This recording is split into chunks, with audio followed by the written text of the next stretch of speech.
Assalamualaikum warahmatullahi wabarakatuh. Apa kabar semua teman-teman? Jumpa lagi bersama kami di channel Kang Teknik ya. Di video kali ini kita bertemu dengan kulkas Polytron satu pintu. Nah, ini model terbaru ya teman-teman.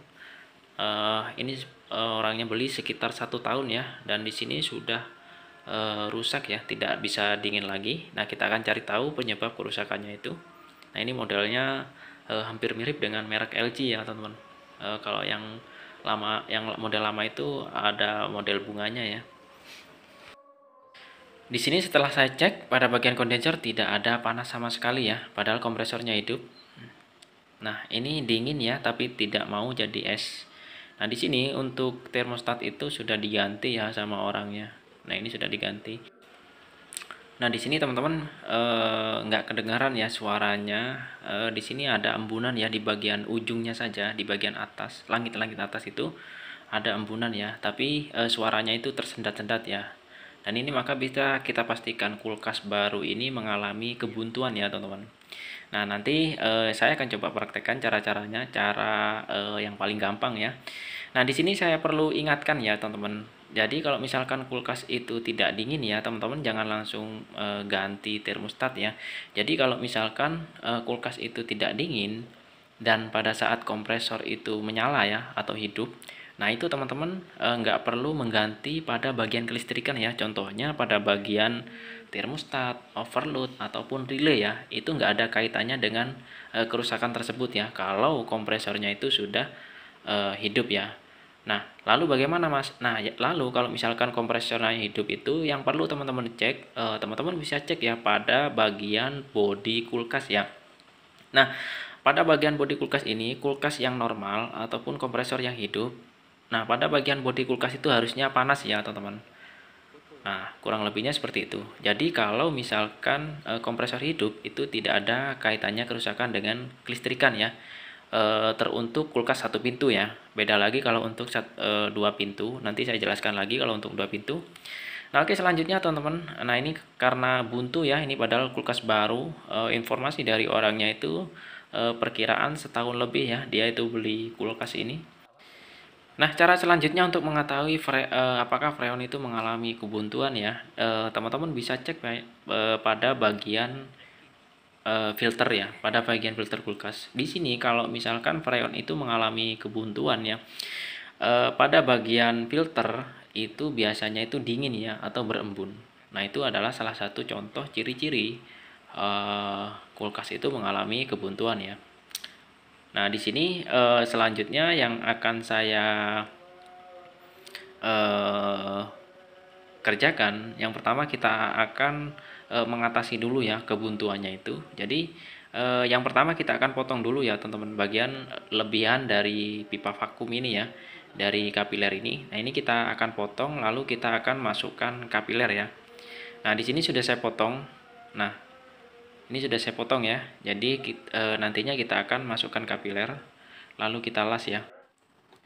Nah, selanjutnya kurang lebihnya seperti ini ya untuk prosesnya. Di sini sudah saya tambahkan kapiler. Nah, tuh. Sekarang langkah selanjutnya teman-teman bisa langsung hidupkan kompresornya ya. Nah, di sini saya akan coba hidupkan kompresornya sampai udara di bagian vakum ini sudah keluar ya. Dan nantinya kita akan masukkan metil ya lewat kapiler ini. Ini nunggu anginnya keluar semua ya. Nah, untuk selanjutnya karena anginnya sudah habis ya, kita akan masukkan metil.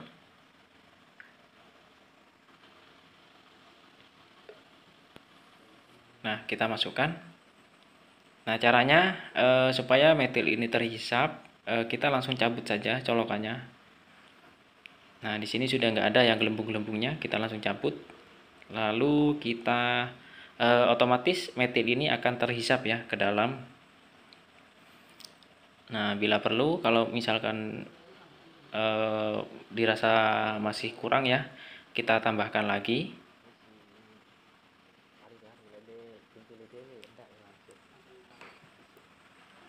Kita tunggu sampai dia itu terhisap ya.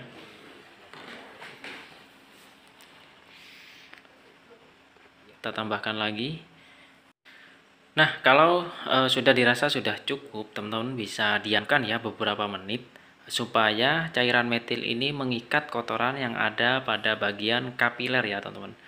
Jadi yang kapiler ini yang saya maksud tadi, buntu tadi ya, mengalami kebuntuan tadi, supaya dia itu mengendap di jalur kapiler. Teman-teman bisa diamkan ya. Nah, cara ini cara yang paling gampang ya teman-teman. Jadi teman-teman itu tidak sampai ganti kapiler ya, karena kalau misalkan ganti kapiler itu memakan waktu dan juga pengerjaannya cukup lama ya. Nah, selanjutnya kalau sudah dirasa sudah cukup, kita buntu ya pada bagian kapiler, lalu kita akan potong pada bagian pipa hisap ya. Nah, cairan metil tadi itu kita keluarkan lewat pipa hisap ini ya.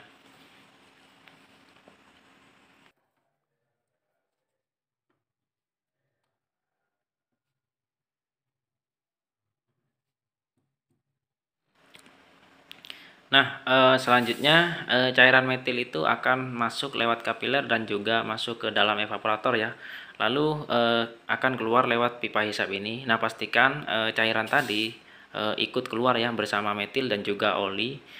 Nah, setelah kita melalui proses flushing tadi ya.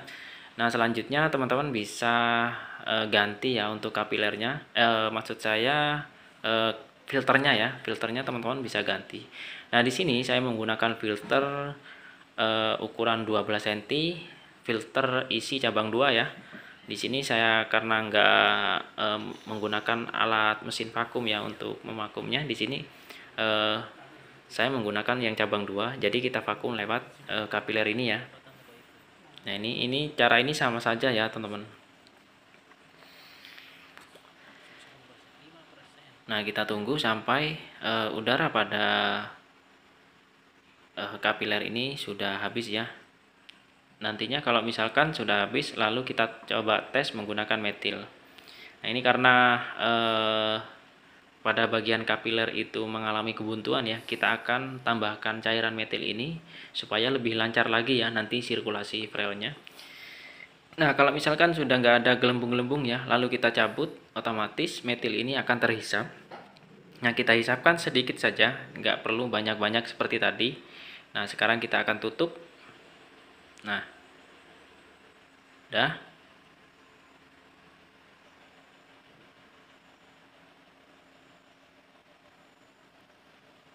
Oke, sudah kita tutup. Selanjutnya kita akan las ya, supaya tidak terjadi kebocoran pada saat proses pengisian freon ya.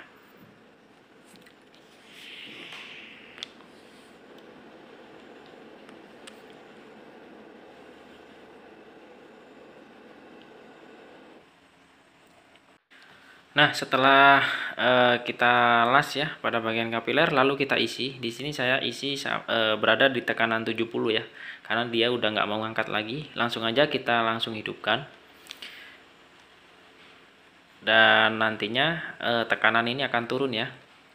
Nah, kalau sudah turun seperti ini, kita nggak perlu isi dulu ya. Kita tunggu sampai dia itu turunnya itu sampai berapa ya. Sampai di angka berapa. Nah, dia masih turun.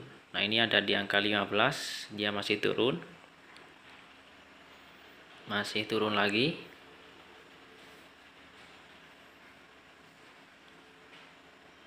Masih turun lagi ya.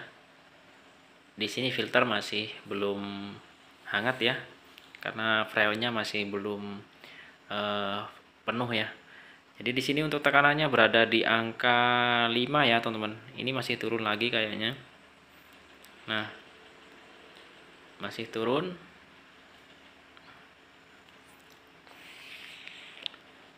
Dan nantinya tekanan ini akan juga naik lagi ya setelah turun, karena ada metil tadi ya, teman.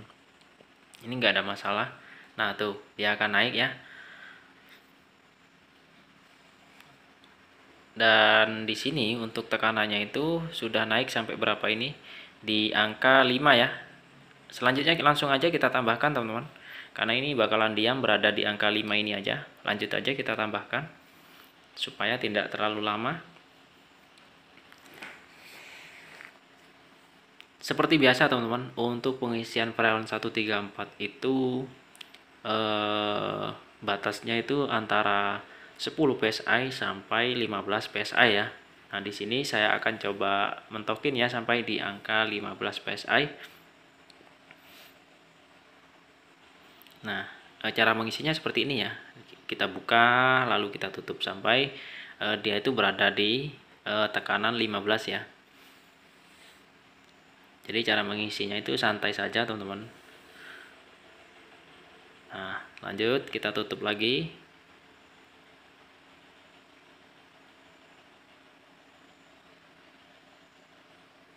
Nah, di sini untuk tekanannya berada di angka 15 PSI ya. Nah, tuh pas ya di angka 15 PSI. Kita tambahkan lagi sedikit karena nantinya pada saat di bagian evaporator itu dingin ya, tekanannya itu bakalan turun ya. Nah, kita tambahkan, kita lebihin sedikit ya, berada di sekitar 16 ya. Nah, kita tutup. Nah, di sini sudah lebih ya. Oke teman-teman, kalau sudah seperti ini, teman-teman bisa langsung tutup aja sambil kita tunggu ya. Nah, di sini pada bagian filter sudah mulai terasa hangat. Nah, setelah menunggu beberapa menit ya, sekitar 5 menitan, nah kita akan cek pada bagian evaporator. Nah, di sini sudah mulai timbul ya bunga esnya. Nah, ini bunga esnya sudah berada di depan ya. Nantinya kalau kita diamkan beberapa jam, dia itu sudah akan merata ya. Oke teman-teman, mungkin itu saja ya cara mengatasi kulkas mengalami kebuntuan ya. Semoga bermanfaat. Jika teman-teman ada yang perlu ditanyakan, silahkan tinggalkan komentar di bawah. Jangan lupa dukung channel kami dengan cara tekan tombol like-nya dan juga subscribe-nya. Wassalamualaikum warahmatullahi wabarakatuh.